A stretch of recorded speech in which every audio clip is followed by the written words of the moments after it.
മക്കാപുരിയാകെ ഹജ്ജ് നിർവഹിക്കേണ്ടത് മൂന്നിലൊരു രീതിയിലായിരിക്കണം. ഒന്നാമത്തെ രീതി, ഹജ്ജിൻ്റെ മാസങ്ങളിൽ, അതായത് ഷവ്വാൽ, ദുൽഖഅദ, ദുൽഹിജ്ജയിലെ ആദ്യ 10 ദിനങ്ങൾ, ഈ ദിനങ്ങളിൽ മീഖാത്തിൽ നിന്ന് ഉംറ മാത്രം കരുതുക. നമ്മൾ നാട്ടിൽ നിന്ന് പുറപ്പെട്ട സമയത്ത് ഇഹ്റാമിൻ്റെ വസ്ത്രം അണിഞ്ഞിട്ടുണ്ട്. ഇഹ്റാമിൻ്റെ വസ്ത്രത്തിലുള്ള നമ്മൾ ജിദ്ദയിൽ വിമാനമിറങ്ങുന്നതിൻ്റെ അരമണിക്കൂർ മുമ്പ് കർണുൽ മനാസിൽ എന്ന മീഖാത്തിലൂടെ പോകുന്ന സമയത്ത് നമുക്ക് ലഭിച്ച വിമാനത്തിൽ നിന്നുള്ള അറിയിപ്പ് പ്രകാരം ലബ്ബൈക അല്ലാഹുമ്മ ഉംറതൻ എന്നോ അല്ലാഹുമ്മ ലബ്ബൈക ഉംറതൻ എന്നോ നിയ്യത്ത് വെക്കുക, ഉംറക്കായി നിയ്യത്ത് വെക്കുക. പിന്നീട് കഅബ മന്ദിരത്തിലെത്തി, മസ്ജിദുൽ ഹറമിലെത്തി ഉംറ നിർവഹിച്ച് മക്കയിൽ തന്നെ ഹജ്ജിൻ്റെ ദിനങ്ങൾ പ്രതീക്ഷിച്ച് കഴിഞ്ഞുകൂടുക. ഉംറ നിർവഹിച്ച് നമുക്ക് തഹല്ലുലാകാവുന്നതാണ്. തഹല്ലുലാവുക എന്ന് വെച്ചാൽ പുരുഷന്മാർ അവരുടെ മുടി വെട്ടുകയോ മുഴുവനായി ഷേവ് ചെയ്ത് കളയുകയോ ചെയ്ത് ഇഹ്റാമിൻ്റെ വസ്ത്രം അഴിച്ചു വെച്ച് സാധാരണ വസ്ത്രത്തിലേക്ക് മാറുകയാണ് ചെയ്യുക.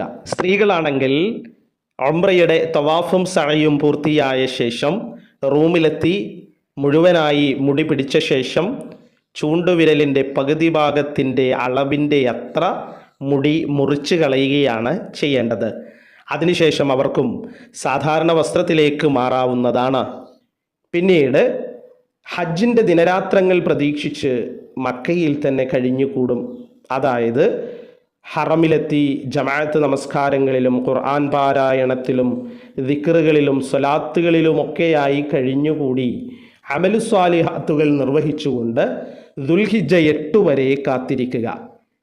ഇനി ദുൽഹിജ്ജ 8 ആകുമ്പോൾ യൗമുത്തർവിയയുടെ ദിവസത്തിൽ ഓരോരുത്തരും നേരത്തെ മീഖാത്തിൽ നിന്ന് ഇഹ്റാം ചെയ്തതെങ്ങനെയാണോ ആ രൂപത്തിൽ കുളിച്ച് ശുദ്ധിയായി, പുരുഷന്മാർ വേണമെങ്കിൽ ശരീരത്തിൽ സുഗന്ധം പൂശി വസ്ത്രം മാറി ലബ്ബൈക ഹജ്ജ, അല്ലാഹുമ്മ ലബ്ബൈക ഹജ്ജ എന്ന് പറഞ്ഞ് ഹജ്ജിൻ്റെ നിയ്യത്ത് വയ്ക്കുക.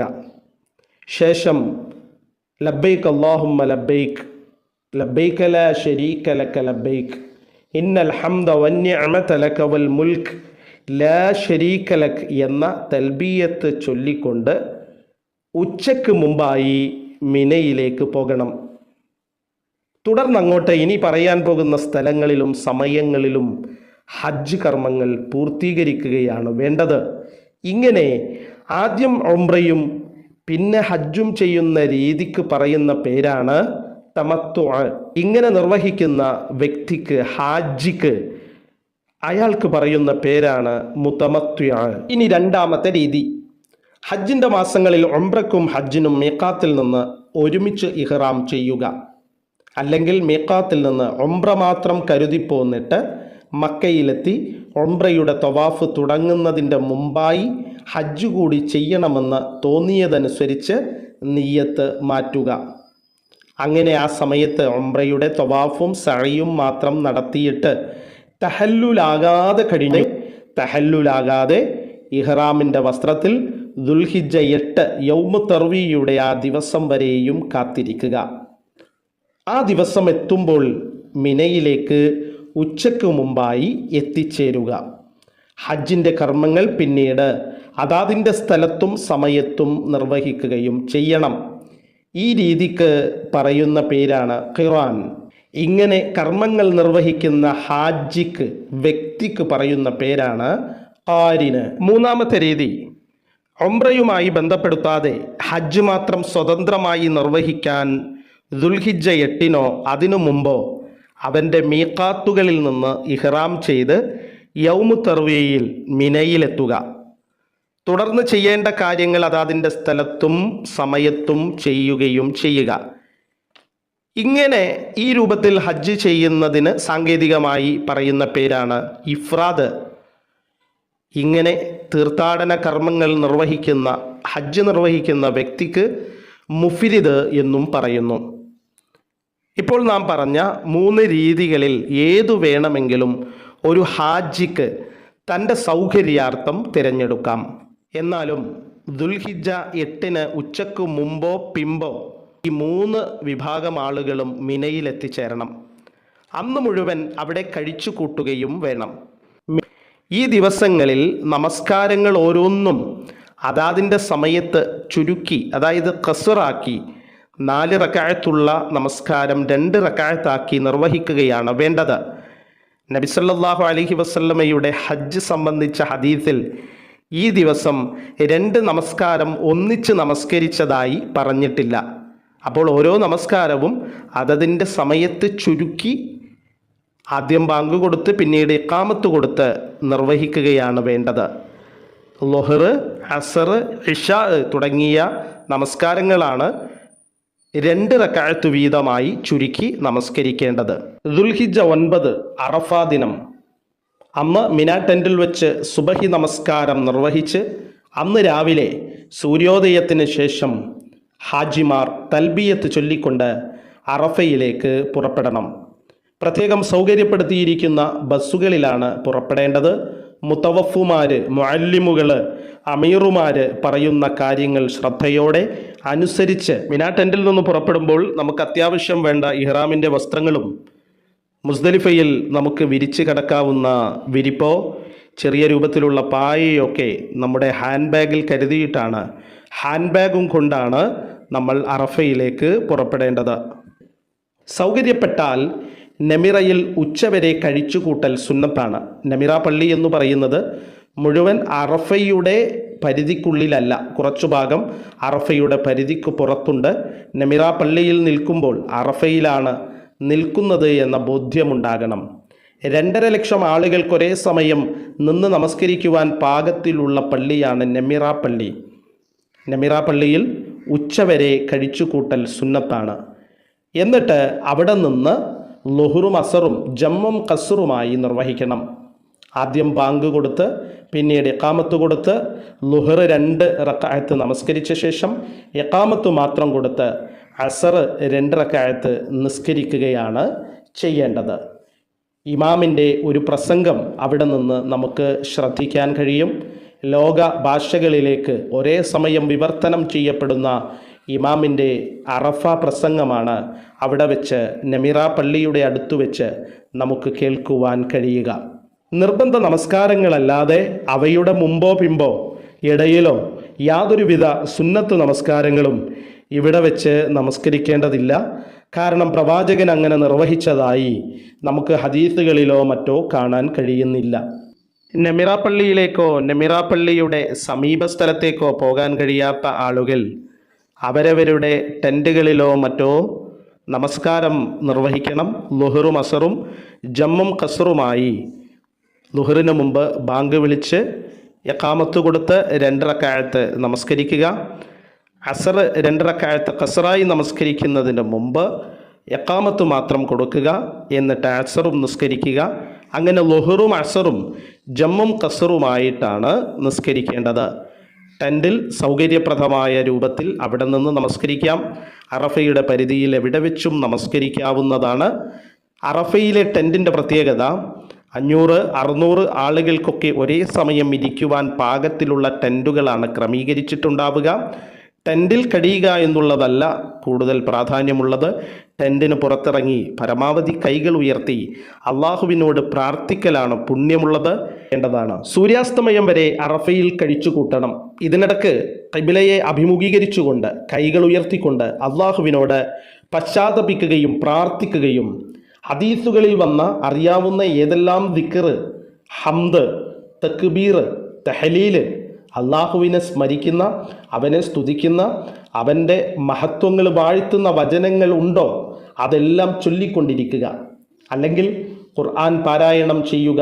പ്രാർത്ഥനകളിൽ ഏറ്റവും ഉത്തമമായത് അറഫാ ദിനത്തിലേതാണെന്ന് ഹദീസിൽ പ്രത്യേകം നമുക്ക് കാണാൻ കഴിയും. ഹാജിമാർ കഴിച്ചുകൂട്ടാൻ നിശ്ചയിക്കപ്പെട്ട സ്ഥലത്തിൻ്റെ അതിർത്തിക്കുള്ളിലാണോ താൻ ഇരിക്കുന്നത് എന്ന് പ്രത്യേകം ശ്രദ്ധിക്കണം. അതായത് അറഫ പരിധിക്കുള്ളിലാണ് താൻ നിൽക്കുന്നത് എന്ന് പ്രത്യേകം ശ്രദ്ധിക്കണം. പകൽ സമയത്ത് അറഫയിലെത്താൻ കഴിയാത്ത ആൾ ദുൽഹിജ്ജ 10 പ്രഭാതോദയത്തിന് മുമ്പായി അല്പസമയമെങ്കിലും അറഫയിൽ കഴിച്ചുകൂട്ടിയാൽ അയാളുടെ ഹജ്ജ് സാധുവാകുമെന്ന് ഒരു ഹദീസിൽ നിന്ന് ഗ്രഹിക്കാൻ കഴിയുന്നു. ഈ സമയപരിധിക്കുള്ളിലും അറഫയിൽ ഹാജരാകാത്തവന് ഹജ്ജ് തന്നെയില്ല. കാരണം അറഫയിൽ നിൽക്കുക എന്നത് ഹജ്ജിൻ്റെ പ്രധാന കർമ്മങ്ങളിലൊന്നാകുന്നു, പ്രധാന ഘടകങ്ങളിലൊന്നാകുന്നു. മറ്റൊന്ന്, അറഫയിൽ നമ്മൾ പ്രാർത്ഥിക്കുന്ന സമയത്ത് എത്തിപ്പെടാൻ കഴിയുകയാണെങ്കിൽ ജബലുർ റഹ്മയുടെ താഴ്ഭാഗത്ത് അറഫ താഴ്വരയിൽ പരമാവധി നിന്ന് ഇരു കൈകളും ഖിബിലക്ക് നേരെ ഉയർത്തിക്കൊണ്ട് അള്ളാഹുവിനോട് പ്രാർത്ഥിക്കാൻ പരമാവധി സമയം നമ്മൾ കണ്ടെത്തണം. സൂര്യൻ പൂർണ്ണമായും അസ്തമിച്ചു കഴിഞ്ഞാൽ അറഫയിൽ നിന്ന് മുസ്ദലിഫയിലേക്ക് പുറപ്പെടാം. അറഫയിൽ നിന്ന് മുസ്ദലിഫയിലേക്ക് പുറപ്പെടുന്നത് നമുക്ക് തീരുമാനിച്ചുറപ്പിച്ചു വച്ചിരിക്കുന്ന വാഹനത്തിലായിരിക്കും. പ്രത്യേക തിരക്കും പ്രത്യേകമായിട്ടുള്ള അസൗകര്യങ്ങളും ആ സമയത്തുണ്ടാവുക സ്വാഭാവികമാണ്. സൂര്യൻ അസ്തമിച്ചു കഴിഞ്ഞാൽ അറഫയിൽ നിന്ന് മുസ്ദലിഫയിലേക്ക് നിശ്ചയിക്കപ്പെട്ട വാഹനങ്ങളിലോ അല്ലെങ്കിൽ നടന്നുകൊണ്ടോ പുറപ്പെടുകയാണ് ചെയ്യേണ്ടത്. ശാരീരിക അവശതകൾ അലട്ടാത്ത ആളുകളാണെങ്കിൽ അവർക്ക് ഏറ്റവും നല്ലത് നടന്ന് പോവുകയാണ്. ശാന്തമായി ആ സമയത്തും തൽബിയത്ത് ചൊല്ലിക്കൊണ്ടാവണം നമ്മുടെ യാത്ര. അവിടെ എത്തിയാൽ മഗ്രിബ് 3-ഉം ഇശാ 2 റക്അത്തുകൾ ഒരേ സമയത്ത് ഒരുമിച്ചും ചുരുക്കിയും, അതായത് ജമ്മും കസ്റുമായി നമസ്കരിക്കണം. അതായത് മഗ്രിബും ഇശാവും ജമ്മും കസ്റുമായി നമസ്കരിക്കുന്നതിന് മുമ്പ് ബാങ്ക് കൊടുത്ത് ശേഷം ഇഖാമത്ത് കൊടുത്ത് മഗ്രിബ് നമസ്കരിക്കുക. വീണ്ടും ഇശാ 2ആയി കസ്റായി നിസ്കരിക്കുന്ന സമയത്ത് അതിൻ്റെ മുമ്പായി ഇഖാമത്ത് മാത്രം കൊടുക്കുകയും ചെയ്യുക. ഈ രാത്രി നമസ്കാരം, പ്രാർത്ഥന, ദിക്ർ തുടങ്ങിയവ കൊണ്ട് സജീവമാക്കാതെ കിടന്നുറങ്ങുന്നതാണ് നബിചര്യ. അവിടെ മുസ്ദലിഫയിലുള്ള പ്രസിദ്ധമായ പള്ളിയാണ് മസ്ജിദു മഷ്അറുൽ ഹറാം. പ്രവാചകൻ സല്ലല്ലാഹു അലൈഹി വസല്ലം സഹാബത്തിനോടൊപ്പം അറഫയിൽ സമ്മേളിച്ച് സൂര്യാസ്തമയം കഴിഞ്ഞ് പ്രവാചകനും സഹാബത്തും വന്ന് തമ്പടിച്ച സ്ഥലത്താണ് ആ പള്ളി നിർമ്മിക്കപ്പെട്ടിട്ടുള്ളത്, മസ്ജിദു മഷ്അറുൽ ഹറാം. അതിൻ്റെ സമീപത്താണ് ലക്ഷക്കണക്കായ ഹാജിമാർ ദുൽഹിജ്ജ 9-ന് രാപ്പാർക്കുന്നത്. അവിടെ നിന്ന് കുപ്പിയിലോ കവറിലോ കല്ലുകൾ ശേഖരിക്കാവുന്നതാണ്. പയറുമണിയോളം വലിപ്പത്തിലുള്ള കല്ലുകളാണ് ജംറയിൽ എറിയുന്നതിന് വേണ്ടി കുപ്പികളിലോ നമ്മുടെ കയ്യിലുള്ള കവറുകളിലോ മറ്റോ ശേഖരിച്ച് വെക്കേണ്ടത്. ദുൽഹിജ്ജ 10-ന് ഫജ്ർ നമസ്കാരം നിർവഹിക്കേണ്ടത് മുസ്ദലിഫയിൽ വെച്ചിട്ടാണ്. പ്രഭാത നമസ്കാരം സ്വലാത്തുൽ ഫജ്ർ നിർവഹിച്ച ശേഷം സൂര്യോദയത്തോട് അടുത്തുവരെ മഷ്അറുൽ ഹറാമിൽ പ്രാർത്ഥനകളും ദിക്റുകളുമായി കഴിച്ചു കൂട്ടുകയാണ് ചെയ്യേണ്ടത്. സുബഹി നമസ്കരിക്കുന്നതിന് മുമ്പ് വേണമെങ്കിൽ ദുർബലരും സ്ത്രീകളും ശാരീരിക അംഗപരിമിതരും ശാരീരിക അവശതകൾ അനുഭവിക്കുന്ന ആളുകൾക്കും മുസ്ദലിഫ വിട്ടുപോകാവുന്നതാണ്. സൂര്യോദയത്തോടടുത്ത് മുസ്ദലിഫയിൽ നിന്ന് തൽബിയത്ത് ചൊല്ലി മിനയിലേക്ക് പുറപ്പെടണം. മിനയിലേക്ക് പോകുന്നത് നടന്നുകൊണ്ടാണ് ഏറ്റവും നല്ലത്. ഹാജിമാർ ദുൽഹിജ്ജ 10-ാം ദിവസത്തിൽ പ്രവേശിച്ചിരിക്കുകയാണ്. ഈ ദിനത്തിന് യൗമുൻ നഹർ എന്ന് പറയുന്നു. മിനയിലെത്തിയ ഹാജി പിന്നീട് ചെയ്യേണ്ട കാര്യങ്ങൾ എന്തൊക്കെയാണ് എന്ന് നമുക്കൊന്ന് നോക്കാം. ഒന്നാമത്തെ കാര്യം, ജംറത്തുൽ അഖബയിൽ 7 പ്രാവശ്യം കല്ലെറിയുക. മക്കയോട് കൂടുതൽ അടുത്തതാണ് ഈ ജംറ. ഓരോ ഏറിനും അല്ലാഹു അക്ബർ എന്ന് പറയണം. കടലമണിയേക്കാൾ അല്പം വലിപ്പമുള്ള കല്ലുകൾ മാത്രമേ എറിയാൻ എടുക്കാവൂ. പ്രസ്തുത കല്ലുകൾ മുസ്ദലിഫയിൽ നിന്ന് നാം ശേഖരിച്ച് കയ്യിൽ വെച്ചിട്ടുണ്ട്. അല്ലെങ്കിൽ സൗകര്യപ്പെട്ട സ്ഥലത്ത് നിന്ന് കല്ലെടുക്കുന്നത് കൊണ്ട് വിരോധമില്ല. എറിയുമ്പോൾ മിനായെ വലതുഭാഗത്തും മിനാ ടെൻറ്റുകളെ വലതുഭാഗത്തും മക്കയെ ഇടതുഭാഗത്തുമാക്കിയിട്ടാണ് എറിയേണ്ടത്. ആദ്യത്തെ ഏറോടുകൂടി ഇഹ്റാമിൻ്റെ സമയത്ത് തുടങ്ങിയ തൽബിയത്ത് നിർത്തേണ്ടതാണ്. അവസാനത്തെ ഏറോടുകൂടിയാണ്ട് നിർത്തേണ്ടത് എന്ന മറ്റൊരഭിപ്രായവും കാണാൻ കഴിയും. മുസ്ദലിഫയിൽ നിന്ന് പാതിരാവ് കഴിഞ്ഞ ശേഷം ദുർബലരും സ്ത്രീകളുമെല്ലാം നേരത്തെ തന്നെ മിനയിലെത്തിയിട്ടുണ്ടാകും. എന്നാലും കല്ലേറ് സൂര്യോദയത്തിന് ശേഷമേ നടത്താവൂ. തിരക്ക് മൂലമോ മറ്റെന്തെങ്കിലും പ്രയാസം മൂലമോ രാവിലെ എറിയാത്തവർക്ക് രാത്രിയാകുന്നതുവരെ എറിയാവുന്നതാണ്. ഇനി ദുൽഹിജ്ജ 10-ന് നാം ചെയ്യേണ്ട രണ്ടാമത്തെ കാര്യം ബലിയറുക്കലാണ്. ഈ അറവ് മുതമത്തിയായോ കാരിനായോ ഹജ്ജിൻ്റെ രീതി തിരഞ്ഞെടുത്തവർക്ക് നിർബന്ധമാണ്. ബലിയറുക്കുക എന്നുള്ളത് മുതമത്തിയായോ കാരിനായോ ഹജ്ജിൻ്റെ രീതി തിരഞ്ഞെടുത്തവർക്ക് നിർബന്ധമാണ്. മാംസം നമുക്ക് ലഭിക്കുകയാണെങ്കിൽ സ്വന്തമായി ഭക്ഷിക്കുന്നതും പുണ്യകരമാണ്. മിനയിൽ എവിടെ വെച്ചറുത്താലും മതി. ദുൽഹിജ്ജ 10, 11, 12, 13 തീയതികളിൽ എപ്പോൾ വേണമെങ്കിലും അറവ് നടത്താവുന്നതാണ്. ഒട്ടകം, മാട് എന്നിവയിൽ 7 വരെ വ്യക്തികൾക്ക് പങ്കുചേരുവാനും കഴിയും. അറവിൻ്റെ സമയത്ത് അറുക്കുവാൻ സ്വന്തമായി കഴിഞ്ഞാൽ ആ സമയത്ത് ബിസ്മില്ലാഹി വല്ലാഹു അക്ബർ അല്ലാഹുമ്മ ഇന്ന ഹാദാ മിൻക വലക അല്ലാഹുമ്മ തഖബ്ബൽ മിന്നി എന്ന് പറഞ്ഞുകൊണ്ടാണ് അറുക്കേണ്ടത്. ബലി സാധിക്കുമെങ്കിൽ സ്വന്തം കൈകൊണ്ടായിരിക്കൽ നന്ന്, ഇല്ലെങ്കിൽ പകരം മറ്റാരെയെങ്കിലും ഏൽപ്പിക്കാം. ഇന്ന് അറവ് ഉത്തരവാദിത്തത്തോടെ സൗദി ഭരണകൂടം ഏറ്റെടുത്ത് നടത്തുന്നുമുണ്ട്. അതുകൊണ്ട് ബലിമൃഗത്തിൻ്റെ വില ഹാജി മിനയിൽ സൗകര്യപ്പെടുന്ന ഒരു സ്ഥലത്ത് ബാങ്കിൽ നിക്ഷേപിക്കുകയോ കൗണ്ടറിൽ അടക്കുകയോ ആണ് ചെയ്യേണ്ടത്. മൂന്നാമതായി ആ ദിവസത്തിൽ ചെയ്യേണ്ട കാര്യം തലമുണ്ടനം അല്ലെങ്കിൽ നീളം ചുരുക്കൽ. മുടി പൂർണ്ണമായും കളയലാണ് പുരുഷനുത്തമം. സ്ത്രീ ഒരു വിരൽ നീളത്തിൽ മുടിയുടെ അറ്റം മുറിക്കുകയാണ് വേണ്ടത്. ജംറയിലുള്ള ഏറും തലമുണ്ടനം ചെയ്യലും കഴിഞ്ഞാൽ ഹാജിക്ക് ഇഹ്റാം മുഖേന വിരോധിക്കപ്പെട്ട കാര്യങ്ങളിൽ ഭാര്യാഭർത്തൃ ബന്ധമല്ലാത്തതെല്ലാം അനുവദനീയമാകും. ഇതിനാണ് ഒന്നാം തഹല്ലുൽ എന്ന് പറയുന്നത്. പിന്നീട് സാധിക്കുമെങ്കിൽ അന്നേ ദിവസം തന്നെ മക്കയിലേക്ക് പുറപ്പെടണം. അവിടെ എത്തി കഅബ മന്ദിരത്തെ 7 പ്രാവശ്യം തവാഫ് ചെയ്യണം.